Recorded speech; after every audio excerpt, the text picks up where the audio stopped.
On Thanksgiving, my wife announced she was pregnant. She raised her glass to new beginnings and loyal friendship, staring right at my brother-in-law. But she froze when I lifted my own glass and said, "Actually, I'm infertile. I'm glad to have you here. Follow my story until the end and comment the city you're watching from, so I can see how far my story has reached." I never thought my life would crumble over a glass of wine on Thanksgiving Day.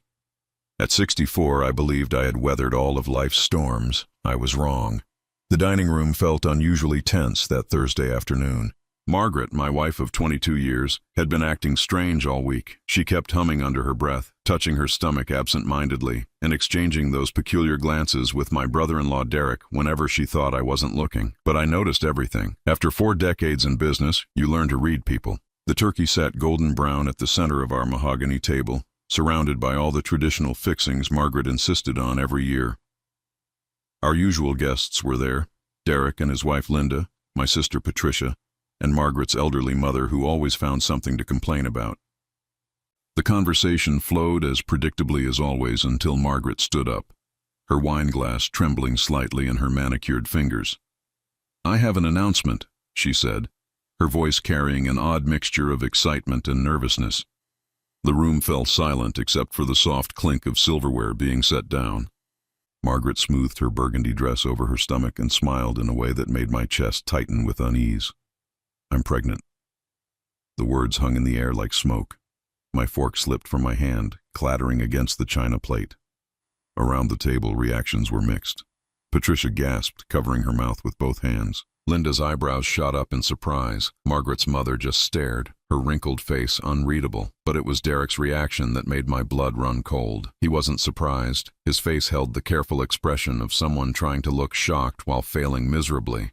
His dark eyes met Margaret's for just a moment too long, and I saw something pass between them that made my stomach lurch. "That's wonderful news, darling," Derek said, his voice smooth as silk. He raised his wine glass with practiced ease. "To new beginnings." Margaret lifted her glass, her eyes never leaving Derek's face. "Yes," she said softly, "to new beginnings and loyal friendship." The way she said those words, the way she looked at him while saying them, it was like a punch to my gut. Loyal friendship. What kind of woman announces her pregnancy while staring at her brother-in-law and talking about loyalty? I watched as Derek smiled at my wife. Really smiled. Not the polite family gathering smile I'd seen him wear for years. This was different, intimate, possessive. My hands began to shake as memories crashed over me like a violent wave. The late nights Margaret claimed to be working at the community center. Derek's sudden increase in visits to our house, always when I was supposedly at the office. The way Margaret had started dressing differently, wearing perfume I didn't recognize, taking phone calls in another room. How had I been so blind? The room seemed to spin around me as everyone raised their glasses. Patricia was crying happy tears. Linda was asking about due dates and baby names. Margaret's mother was actually smiling for once. And Derek just kept looking at my wife like she was the most precious thing in the world. That's when something inside me snapped. Not with anger, but with a crystal-clear clarity I hadn't felt in months. I stood up slowly, my chair scraping against the hardwood floor. Every eye in the room turned to me. "Before we toast," I said, my voice steady despite the chaos in my mind, "I have something to share too." Margaret's face went pale. Derek's smile faltered. Even Patricia stopped crying. I picked up my wine glass, swirling the deep red liquid as I looked directly at my wife. "You see, there's something about this pregnancy that doesn't quite add up." "Benjamin," Margaret whispered, her voice barely audible. "What are you talking about?" I took a slow sip of wine, savoring the bitter taste on my tongue. "I'm talking about the fact that I've been infertile for the past 15 years. The silence that followed was deafening. Margaret's wine glass slipped from her fingers, shattering against the floor in a spray of red wine and crystal. Derek went completely white, his mouth opening and closing like a fish gasping for air. "You see," I continued, setting my glass down with deliberate calm, "I had a vasectomy 15 years ago, right after my doctor told me that another pregnancy could be dangerous for Margaret's health. I never told anyone because I wanted to protect her privacy." Patricia made a small choking sound, Linda's hand flew to her chest. Margaret's mother just stared at me with her sharp gray eyes, and for the first time in years, I saw something that looked like respect. But Margaret and Derek, they looked like they'd seen a ghost. Derek's face had gone from white to green, and Margaret was gripping the edge of the table so hard her knuckles were white. "So you can imagine my surprise," I said, looking around the room at each shocked face, "when my wife announces she's carrying a child that couldn't possibly be mine." The truth hung in the air like a toxic cloud. No one moved, no one spoke. The only sound was the tick of the grandfather clock in the corner and Margaret's ragged breathing. I had expected to feel rage, betrayal, the hot burn of humiliation. Instead, I felt something far more dangerous: cold, calculating clarity. This wasn't just about an affair. This was about something much deeper, much more calculated than I had ever imagined. The week following Thanksgiving passed in a blur of tense silences and careful avoidance. Margaret and I moved around our house like strangers sharing an uncomfortable space. She slept in the guest bedroom, claiming she needed time to process my accusation, as she called it. But I knew the truth now, and there was no going back. I found myself replaying the last 6 months, searching for clues I had dismissed or ignored. They were everywhere, glaring at me with painful obviousness. How had I been so willfully blind? It started in May. Margaret began volunteering at the community center downtown, claiming she wanted to feel useful now that we were empty nesters. She'd leave every Tuesday and Thursday evening, returning home flushed and energetic in a way I hadn't seen in years. When I asked about her work there, she'd give vague answers about organizing charity events and helping seniors with their paperwork. But Derek had started showing up at our house more frequently around the same time. He'd drop by on Wednesday afternoons when he knew I was usually at my accounting office, claiming he needed to borrow tools or ask Margaret about recipes for Linda. I thought it was odd that a man who barely knew how to operate a can opener suddenly developed an interest in cooking, but Margaret explained it away easily. "He's trying to be more helpful at home," she'd say with that little laugh of hers. "Linda's been complaining that he never helps in the kitchen." The phone calls were another red flag I chose to rationalize. Margaret's cell phone rang constantly, and she'd step outside or into another room to answer.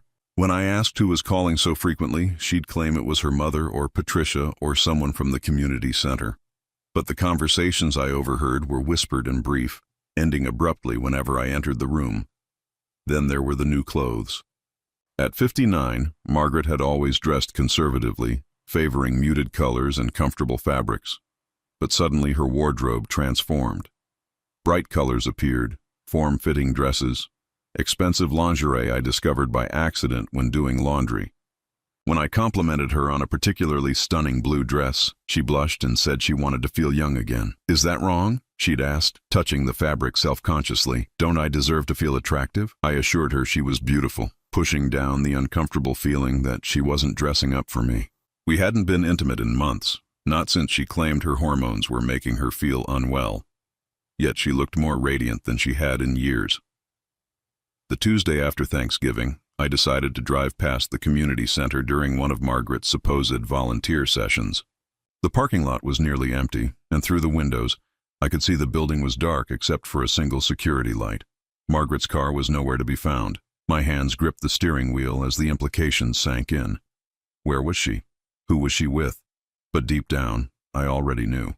That evening, when Margaret returned home at her usual time, I waited for her in the living room. She walked in looking slightly disheveled, her lipstick gone and her hair mussed as if she'd been running her fingers through it. "How was the community center tonight?" I asked, keeping my voice casual. She froze for just a moment before recovering. "Oh, the usual. We're planning a Christmas food drive." "That's nice," I said, studying her face. "What time did you leave there?" "Around 8:30. Why?" I nodded slowly. "I was just curious. I drove by around 7 and the place looked closed." The color drained from her face, but she recovered quickly. We were in the back meeting room. The front lights weren't on. It was a reasonable explanation, delivered with just the right amount of casualness, but I saw the panic in her eyes before she controlled it. She was lying, and we both knew it. The next morning, Derek called while Margaret was in the shower. I answered the phone, and there was a long pause before he spoke. "Oh, hi, Benjamin. I was hoping to catch Margaret. She's busy right now, I said. Can I take a message? Another pause. No, that's okay. I'll try her cell phone later. But here's what bothered me. Derek had never called our house phone before. He always contacted Margaret directly on her cell. Why the sudden change? Unless, of course, he was rattled enough to forget his usual careful behavior. That afternoon, I did something I never thought I'd do. I checked Margaret's phone while she was gardening outside. My hands shook as I scrolled through her recent calls and messages. Most of the conversation history with Derek had been deleted, but there were fragments that made my chest tight. Can't wait to see you later. Read one message from 2 weeks ago. He's working late again. Was Margaret's response to something I couldn't see. Perfect. Same place. Derek had written back. Same place. They had a place. A routine. This wasn't a sudden moment of weakness or a recent development. This was an organized, ongoing affair that had been happening right under my nose. I sat in my study that night, staring at the family photo on my desk. Margaret and I at Patricia's wedding last year, smiling and looking like any other long-married couple. But even then I could see it now. Margaret's attention wasn't on the camera or on me. She was looking slightly to the left, where Derek stood in his groomsman tuxedo. How long had this been going on? How long had I been the fool husband, bringing home flowers and planning romantic dinners, while my wife counted the hours until she could be with my brother-in-law? The worst part wasn't even the betrayal itself. It was the dawning realization that everyone around me had probably known or suspected. The way Linda sometimes looked at me with pity during family gatherings. The way Patricia had stopped asking about Margaret and me, as if our marriage was a sensitive subject she preferred to avoid. I was the last to know about my own life, the last to see what was happening in my own home. And now, with a baby on the way that couldn't possibly be mine, I had to face the most terrifying question of all. What else had I been too blind or too trusting to see? The confrontation came on a cold December morning, exactly 2 weeks after Thanksgiving. I had spent those 14 days gathering evidence, following trails, and slowly uncovering the full scope of what had been happening in my life. What I discovered was far worse than a simple affair. Margaret was in the kitchen making coffee when I walked in with a manila folder in my hand. She looked up, and I saw the flicker of fear in her eyes before she masked it with false cheerfulness. "Good morning, honey. Would you like some breakfast?" I set the folder on the granite countertop between us. "We need to talk." Her hands trembled slightly as she poured coffee into her favorite blue mug. "About what?" "About Derek. About where you really spend your Tuesday and Thursday evenings. About the pregnancy that's impossible unless you've been unfaithful." Margaret's facade cracked just a little. She set down the coffee pot with shaking hands and turned to face me fully. "Benjamin, I know how this looks, but nothing," I interrupted, opening the folder. "I hired a private investigator, Margaret. I have photographs, credit card receipts, hotel records. I know about the Riverside Inn. I know you've been meeting Derek there twice a week for the past 8 months. The blood drained from her face completely. She gripped the counter to steady herself, her knuckles white against the dark granite. 8 months, I repeated, letting the weight of that timeline sink in. This isn't some recent mistake or moment of weakness. This is a calculated, ongoing relationship. Margaret's mouth opened and closed several times before she found her voice. "It's not what you think." I pulled out the first photograph. Margaret and Derek entering the hotel together, his hand on the small of her back in a gesture that spoke of intimacy and familiarity. "Then explain what I'm looking at." She stared at the photo, tears beginning to form in her eyes. "We never meant for it to happen. It developed over time." "Developed over time," I repeated flatly. "Like a business relationship?" "Benjamin, please." I pulled out more evidence. Credit card statements showing purchases at Victoria's Secret, expensive dinners for 2 at restaurants across town, even a weekend trip to Napa Valley last month when Margaret claimed she was visiting her sick aunt in Portland. "Your Aunt Martha died 3 years ago," I said quietly. "I paid for her funeral, remember?" Margaret sank into one of the bar stools, her hands covering her face. "How did you find all this?" "It wasn't hard once I started looking." "You weren't exactly careful." I pulled out my phone and showed her the call log. 37 calls to Derek's cell phone last month alone, some lasting over an hour. She looked up at me with red-rimmed eyes. "You had no right to invade my privacy." The audacity of that statement hit me like a physical blow. Privacy? Margaret, you're carrying another man's child and lying about it. Privacy went out the window the moment you decided to make a fool of me. It's not Derek's baby, she whispered. I stared at her in disbelief. Are you seriously going to keep lying to me even now? I'm not lying. Her voice rose to near hysteria. It's not Derek's. Something cold settled in my stomach. Then whose is it? Margaret's silence stretched between us like a chasm. When she finally spoke, her voice was barely audible. It doesn't matter. It doesn't matter? I felt my carefully controlled composure beginning to crack. Margaret, if you're pregnant, and it's not mine and it's not Derek's, then who? It could be anyone's, she said suddenly, the words tumbling out in a rush. There have been others, Benjamin. Derek isn't the only one. The kitchen tilted around me. I gripped the back of a chair to keep myself upright. Others? Margaret was crying openly now, mascara streaming down her cheeks. I never meant for it to go this far. It started with Derek, but then I felt alive again, desired. I couldn't stop myself. My legs gave out, and I sank into the chair I'd been gripping. How many others? Does it matter? Yes, it matters. The words exploded out of me with more force than I'd intended. It matters because I've been living a lie for months, maybe years.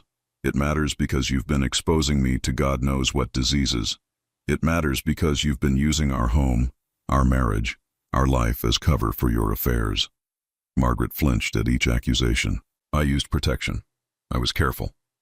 Careful? I laughed, but there was no humor in it. Margaret, you're pregnant by someone who isn't your husband. How is that careful? She had no answer for that. I stood up slowly, feeling every one of my 64 years in my bones. I want names, Benjamin.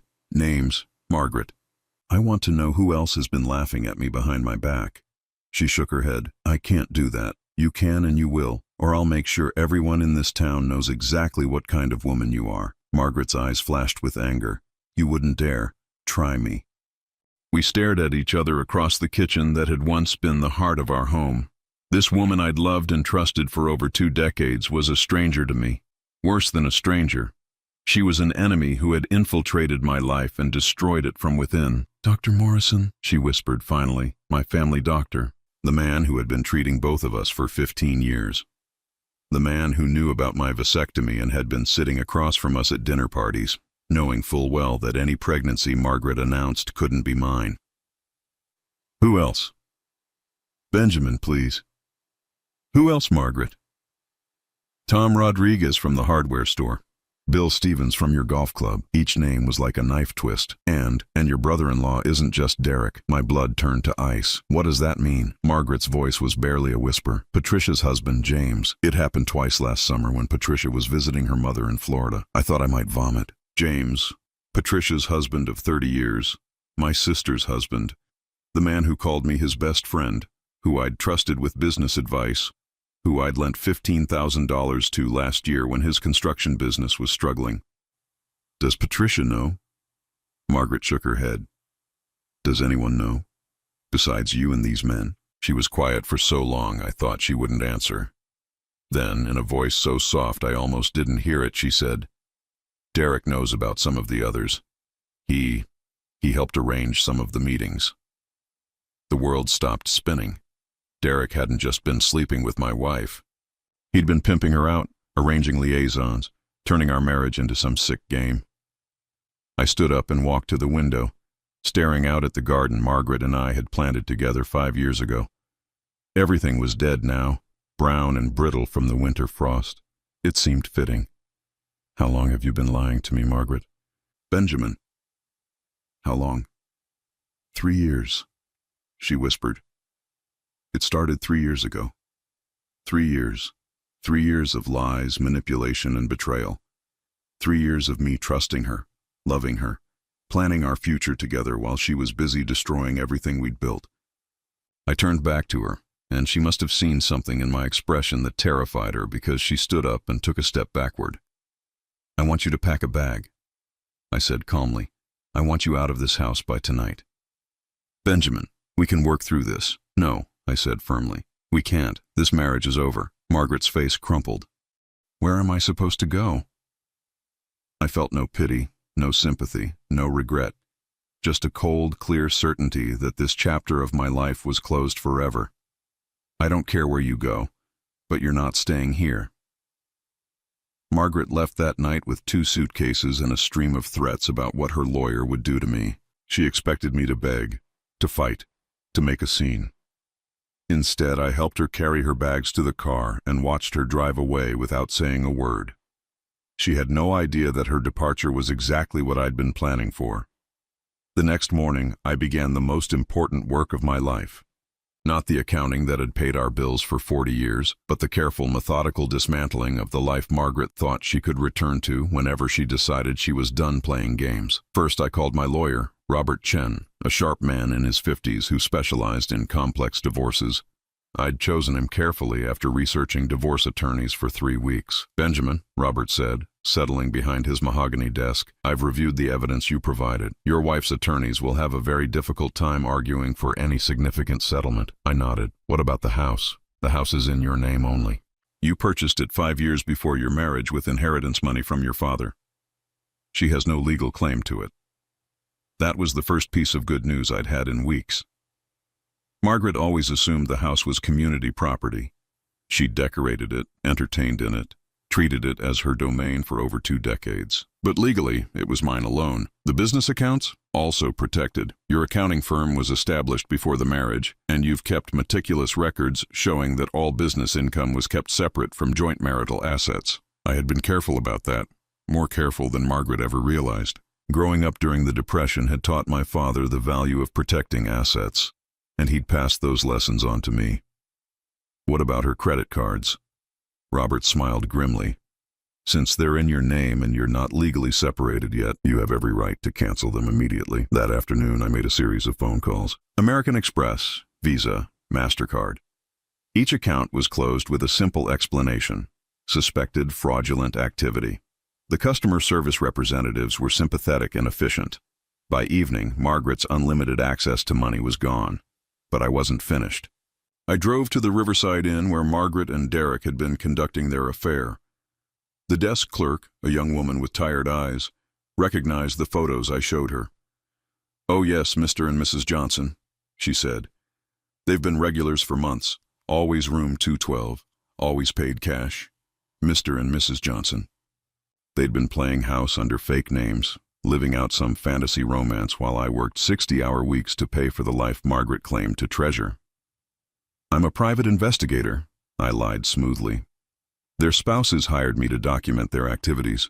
Would you be willing to testify about their regular visits if needed?" The clerk glanced around nervously. "I don't want to get in trouble."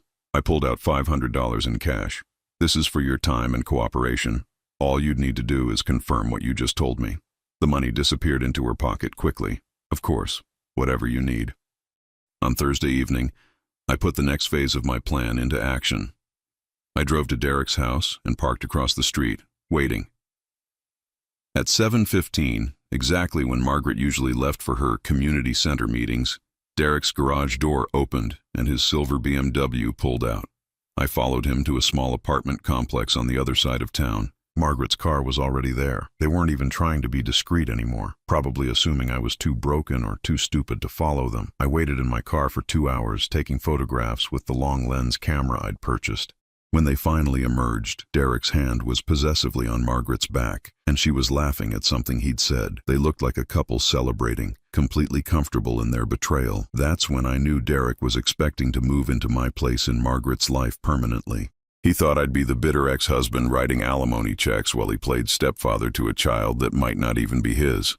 The next morning, I made another important call. "Linda, this is Benjamin. I was wondering if I could take you to lunch today. There's something I need to discuss with you." Linda, Derek's wife of 28 years, sounded surprised but agreed to meet me at a quiet restaurant downtown. She arrived looking nervous, her graying hair pulled back in a simple ponytail, wearing the kind of modest dress that spoke of a woman who'd spent decades putting others' needs before her own. "Benjamin, is everything all right? You sounded so serious on the phone." I ordered coffee for both of us and studied her face. Linda was a good woman who'd raised 3 children and supported Derek through 2 failed business ventures. She deserved better than what her husband was putting her through. "Linda, I need to tell you something about Derek and Margaret." Her expression didn't change, but her hands tightened around her coffee cup. "I see. You already know, don't you?" Linda was quiet for a long moment, staring into her coffee. When she looked up, her eyes were filled with a sadness that seemed to go bone deep. "I've suspected for months," she said quietly. "The phone calls, the excuses, the way he lights up whenever Margaret's name is mentioned. But I kept hoping I was wrong." "You weren't wrong. I have proof." I showed her some of the photographs, watching as her face crumpled slightly. But she didn't cry. Instead, she straightened her shoulders and looked at me directly. "What do you want from me, Benjamin? I want to know if you're willing to fight back." Something flickered in Linda's eyes. "What did you have in mind?" I leaned forward. "Derek thinks he's going to walk away from this mess and start fresh with Margaret. He's already talking to lawyers about a quick divorce, planning to minimize what he has to give you. But what if we made sure that didn't happen?" "How? Your house is in both your names, right? And Derek's construction business?" Linda nodded. "What if Derek suddenly found himself with some serious financial problems? What if his business accounts were frozen due to suspected irregularities? What if his largest client decided to cancel their contract due to concerns about his personal conduct?" Linda's eyes widened. "You can do that? I've been doing taxes and managing books for half the businesses in this town for 40 years. I know where all the bodies are buried, and I have friends in very useful places." For the first time since I'd known her, Linda smiled with something that looked like anticipation. "Tell me what you need me to do." Over the next week, Linda and I became unlikely partners in strategic revenge. She copied Derek's business records, bank statements, and client contracts. I used my connections to have Derek's business license flagged for review and his insurance questioned. But the real masterpiece was when Linda discovered Derek's plan to surprise Margaret with a Christmas trip to Hawaii, charged to his business credit card as a client entertainment expense. I made one phone call to the IRS tip line about potential tax fraud at Derek's construction company. Another call to his biggest client, mentioning concerns about Derek's personal stability, affecting his work quality. By the end of the week, Derek's business was under investigation, his credit cards were frozen, and his largest contract had been suspended pending review. Margaret called me Friday night, her voice tight with panic. "Benjamin, Derek's in trouble. His business accounts are frozen. He can't access any money." "That's unfortunate," I said calmly. "You did this, didn't you?" "I have no idea what you're talking about." "Benjamin, please. He needs help. I need help. The baby that isn't mine. That's not my problem anymore, Margaret." She was crying now. "What do you want from me? What will it take for you to stop this?" I sat back in my leather chair, looking around the house that was mine, drinking wine from a bottle I'd bought with money she could no longer access, feeling calmer than I had in months. "I don't want anything from you, Margaret. I just want you to understand something very clearly. You chose Derek over me. You chose lies over truth. You chose to destroy our marriage. Now you get to live with those choices. But we have nowhere to go. That sounds like a Derek problem." I hung up the phone and poured myself another glass of wine. Phase 1 of my plan was complete. Margaret and Derek had gone from feeling clever and in control to desperate and scrambling, but I wasn't finished with them yet. The real lesson was just beginning. The phone started ringing at 6 in the morning on a Tuesday in January. I let it go to voicemail while I made my coffee and read the newspaper, savoring the quiet routine I'd come to appreciate. When I finally checked the messages, there were 7 of them, each more desperate than the last.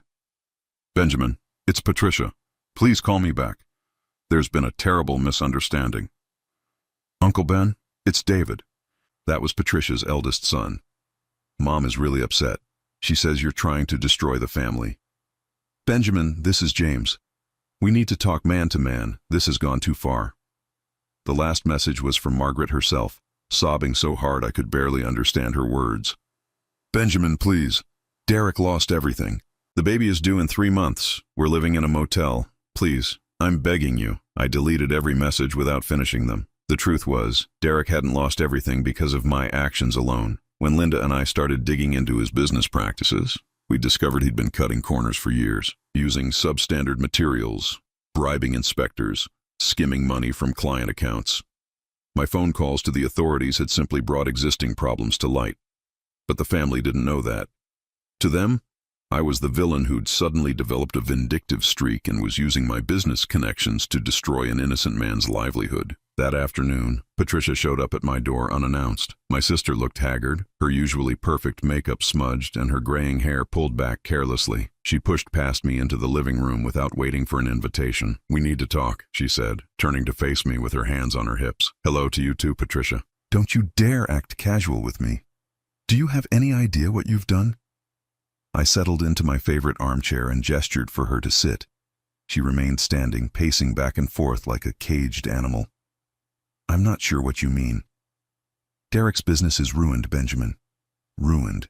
He can't get work. His accounts are frozen. And now Linda is filing for divorce and trying to take everything. That sounds like Derek's problem." Patricia stopped pacing and stared at me. "Derek's problem? Benjamin, Margaret is pregnant with his child. She's family." I felt that familiar cold anger settle in my chest. Margaret stopped being family the moment she decided to sleep with half the town behind my back. "That's not fair." "Fair?" I stood up and Patricia took a step backward. "Fair would have been Margaret being honest with me. Fair would have been Derek keeping his hands off my wife. Fair would have been my own sister not calling me to defend the man who helped destroy my marriage." Patricia's face crumpled. "I didn't know it was that bad." "You didn't know? Patricia, Derek was arranging meetings between Margaret and other men. He was pimping out my wife like she was some kind of commodity. And you want me to help him?" My sister sank onto the couch, her face pale. "Other men?" "Your husband James, for one." The color drained completely from Patricia's face. She looked like she might faint. "What did you just say?" "James slept with Margaret twice last summer while you were in Florida taking care of Mom." Patricia's mouth opened and closed several times. "You're lying." I walked to my desk and pulled out a manila folder, the same one I'd shown Margaret weeks earlier. Dr. Morrison confirmed it when I confronted him. Margaret had asked him to test her for sexually transmitted diseases after her encounter with James. She was worried because James had mentioned he'd been with other women too. Patricia's hands shook as she reached for the medical records I offered her. She scanned them quickly, her breath becoming more rapid with each line she read. "This can't be true. I'm sorry, Patricia, but it is." My sister sat in stunned silence for several minutes. When she finally looked up at me, her eyes were filled with a pain I recognized all too well. "How long have you known?" "About James?" "Since Margaret told me in December." "About Derek?" "Since Thanksgiving." "And you didn't tell me?" I sat back down, suddenly feeling every one of my 64 years. "What would you have done if I'd told you? Would you have believed me? Or would you have accused me of trying to destroy your marriage out of spite?" Patricia didn't answer because we both knew the truth. She would have chosen to believe James's denials, just like I'd chosen to believe Margaret's lies for months. "What am I supposed to do now?" she whispered. "Whatever you think is best for you. But I'm not going to pretend this didn't happen, and I'm not going to help Derek or Margaret just to keep the peace." Patricia left without another word. I watched her drive away and felt a pang of genuine sadness. My sister and I had been close once, but this situation had revealed something ugly about our family dynamics. They were all willing to sacrifice my dignity and well-being to maintain their comfortable illusions. That evening, James called me directly. "Benjamin, we need to straighten this out. Patricia is talking crazy, saying I cheated on her with Margaret." "Did you?" A long pause. "It wasn't like that." "So you did sleep with her?" "It was a mistake. A couple of moments of weakness. It didn't mean anything." I almost laughed at the cliché. "A couple of moments. James, you borrowed $15,000 from me 6 months ago. Money I gave you because I trusted you, because I thought of you as a brother. Were you sleeping with my wife when you asked me for that loan?" Silence. "Were you sleeping with my wife when you sat at my dinner table and told me how lucky I was to have such a devoted woman?" "Benjamin, were you sleeping with my wife when you stood up at our anniversary party last year and gave that touching speech about love and commitment?" "I was drunk." "You were drunk when you gave the speech or when you slept with Margaret?" Another long pause. "Both." The honesty was almost refreshing after months of lies. "Well, James, here's what's going to happen. You're going to pay me back that $15,000 by the end of the month, or I'm going to let everyone at your construction company know exactly what kind of man their boss really is." You can't do that. I can, and I will. And if you think Patricia is talking crazy now, wait until I show her the hotel receipts." James hung up without another word. By February, the dominoes were falling exactly as I'd planned. Derek's business was completely shut down, facing criminal charges for fraud and tax evasion. He and Margaret were living in a weekly motel room, surviving on Margaret's part-time job at a grocery store. The baby was due in 6 weeks, and they had no insurance, no savings, and no family support. Patricia had thrown James out of their house and was filing for divorce. She'd also confronted Margaret directly, resulting in a screaming match in the grocery store parking lot that half the town witnessed. Dr. Morrison had lost his medical license after I reported his inappropriate relationship with a patient. He was facing both professional sanctions and potential criminal charges. The other men Margaret had been involved with were dealing with their own consequences. Tom Rodriguez's wife had left him and taken half his hardware store. Bill Stevens had been quietly asked to leave the country club where I held significant influence as a longtime member and major donor. But the call that surprised me the most came from Linda on a snowy Thursday evening. "Benjamin, I wanted to thank you." "For what?" "For giving me the courage to fight back. Derek tried to crawl back home yesterday, begging me to take him back. He promised he'd changed, that he'd realized Margaret was just using him."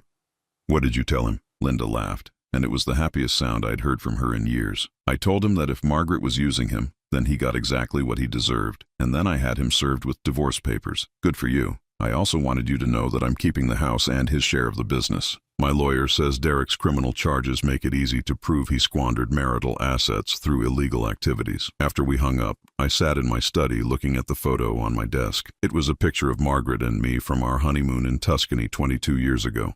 We looked so young, so hopeful, so completely unaware of how our story would end. I picked up the photo and studied Margaret's face. Had she always been capable of this level of deception? Had I been naive to trust her, or had she simply changed over the years into someone I no longer recognized? It didn't matter anymore. The woman in that photo was gone, replaced by someone who'd chosen lies over truth, excitement over stability, and self-gratification over love. I walked to the fireplace and tossed the photo into the flames. It curled and blackened, Margaret's smile disappearing first, then mine, until there was nothing left but ash. The old Benjamin would have felt guilty about that symbolic gesture. But the old Benjamin had died the day his wife announced her pregnancy while staring lovingly at another man. What remained was someone harder, wiser, and completely unwilling to be anyone's fool ever again. 5 years have passed since that Thanksgiving dinner that changed everything. I'm 69 now, and I've learned that revenge is a dish best served not hot, but with the patience of someone who understands that justice often takes time to unfold properly. Margaret had her baby in March, a little girl she named Hope. The irony wasn't lost on me. Derek disappeared 3 weeks before the birth, unable to handle the reality of poverty and responsibility. Last I heard, he was working as a day laborer in Phoenix, living in a trailer park and drinking away what little money he earned. Margaret never found out who the father was. None of the men she'd been involved with stepped forward to claim paternity, and she couldn't afford DNA testing. She raised Hope alone in a series of increasingly shabby apartments, working multiple minimum-wage jobs to survive. I know this not because I kept tabs on her, but because our town is small enough that news travels whether you want it to or not. People would sometimes tell me about seeing Margaret at the discount grocery store with her daughter, looking tired and worn down by a life that had become infinitely harder than anything she'd experienced during our marriage. I felt no satisfaction in her struggles. I'd stopped caring about Margaret's fate the day I threw her photograph into the fire. She'd made her choices, and now she was living with the consequences. That's simply how life works. What surprised me was how much I enjoyed my solitude. For 40 years, I'd defined myself as half of a couple, always considering Margaret's opinions, preferences, and needs in every decision. Living alone at first felt strange, almost incomplete, but gradually I discovered the profound peace that comes from answering only to yourself. I sold my accounting firm to my junior partner for a comfortable sum that ensured my retirement would be secure. The house, which had once felt too big for just me, became a sanctuary where I could read, think, and exist without constantly wondering what mood Margaret would be in when she came home.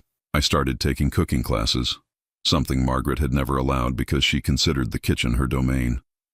I learned to make pasta from scratch, to bake bread that filled the house with warmth and comfort, to prepare meals that pleased only me. I traveled too. Not the guided tours and luxury resorts Margaret had always preferred, but quiet trips to places I'd always wanted to see. I spent a month in Ireland, walking the countryside and staying in small bed and breakfasts where the owners treated me like family. I visited Civil War battlefields, presidential libraries, and national parks, moving at my own pace and following my own interests. The loneliness I'd expected never materialized. Instead, I found something better: contentment. For the first time in decades, I wasn't constantly trying to make someone else happy or walking on eggshells to avoid conflict. I was simply living. Linda and I became genuine friends after our shared experience brought us together. She'd taken Derek's share of the construction business and turned it into something more successful than it had ever been under his leadership. We had dinner together once a month, two people who'd been betrayed by the same man but had found ways to build better lives from the wreckage. "Do you ever regret not forgiving her?" Linda asked me one evening as we shared a bottle of wine on my back porch. I considered the question seriously. No. Forgiveness implies that what she did was a mistake, something she regrets and wouldn't do again. Margaret never showed any real remorse. She was only sorry she got caught. Linda nodded thoughtfully. "Derek called me last week. What did he want? Money, naturally. He's apparently living in his car and wanted me to wire him enough for a security deposit on an apartment." "What did you tell him?" Linda smiled, and it was the expression I'd come to recognize over the years. Part satisfaction, part steel. "I told him that my money was for building my future, not subsidizing his past mistakes." 3 years ago, something unexpected happened. I met Eleanor at the public library where I'd started volunteering to help seniors with their taxes. She was 71, a retired teacher whose husband had died of cancer 2 years earlier. Unlike Margaret, Eleanor had spent her marriage being genuinely appreciated and loved, and it showed in how she carried herself. Eleanor wasn't looking for someone to take care of her financially or emotionally. She'd raised 3 successful children, owned her home outright, and had a pension that covered her needs comfortably. What she offered was companionship, conversation, and the kind of mutual respect I'd forgotten was possible between two people. We took our time getting to know each other. There was no rush, no pressure, no games. We went to movies, shared meals, took long walks, and talked about everything from books to politics to our children and grandchildren. When we finally decided to move in together after 18 months of dating, it was because we genuinely enjoyed each other's company, not because either of us needed rescuing. Eleanor knew about Margaret, of course. I'd told her the whole story early in our relationship, watching her face carefully for signs of judgment or pity. Instead, she'd simply nodded and said, "Some people don't know how to appreciate what they have until it's gone. That's their loss." She was right. It was Margaret's loss, not mine. Last month, Patricia called me for the first time in 3 years. She'd gotten remarried to a decent man who treated her well, and she wanted to invite me to their wedding reception. "I know things have been strained between us," she said carefully, "but you're still my brother, and I'd like you to be there." I accepted the invitation, curious to see how our family dynamics had shifted over time. The reception was small, held in Patricia's backyard, filled with people who seemed genuinely happy for her new beginning. Margaret wasn't there, of course. She'd burned too many bridges to be welcomed back into family celebrations. But several people asked about her, wondering how she was doing, if I ever heard from her. "We don't keep in touch," I told them simply, and left it at that. James had remarried too, to a woman 20 years younger who seemed to worship the ground he walked on. He avoided me at the reception, which was probably wise. The $15,000 he'd borrowed had been repaid in full 3 months after I'd threatened to expose him, but we both knew our relationship would never recover from what he'd done. As I watched Patricia dance with her new husband, I realized something important. I'd won. Not because Margaret and Derek and the others had suffered consequences for their actions, but because I'd refused to let their betrayal define the rest of my life. I could have spent these 5 years bitter and angry, constantly reliving the humiliation and pain of discovery. Instead, I'd chosen to build something new. Eleanor and I had plans to visit Scotland next spring. I was learning to play chess at the community center. I'd even started writing a memoir, not about the betrayal, but about the unexpected gift of starting over at 64. The young man I'd been at 25 would have tried to fix his marriage, would have believed that love could overcome any obstacle. The middle-aged man I'd been at 45 would have fought harder, would have demanded counseling and second chances and promises to do better. But the man I'd become at 69 understood something those younger versions hadn't. Some betrayals are too fundamental to forgive, and some people simply aren't worth the effort it takes to rebuild trust. Margaret had taught me that lesson, though not in the way she'd intended. She'd shown me that I was stronger than I'd ever imagined, more capable of happiness than I'd believed possible, and deserving of relationships built on honesty rather than convenience. As Eleanor and I sat on the porch that evening after Patricia's reception, watching the sunset paint the sky in shades of gold and purple, I felt something I hadn't experienced in decades, complete peace with my choices. "Any regrets?" Eleanor asked, as if reading my thoughts. I considered the question, thinking about the road that had led me here, the betrayal, the discovery, the calculated dismantling of the life that had been built on lies, the quiet years that followed, the gradual healing, the unexpected gift of meeting someone who valued honesty as much as I did. "None," I said finally, and meant it completely.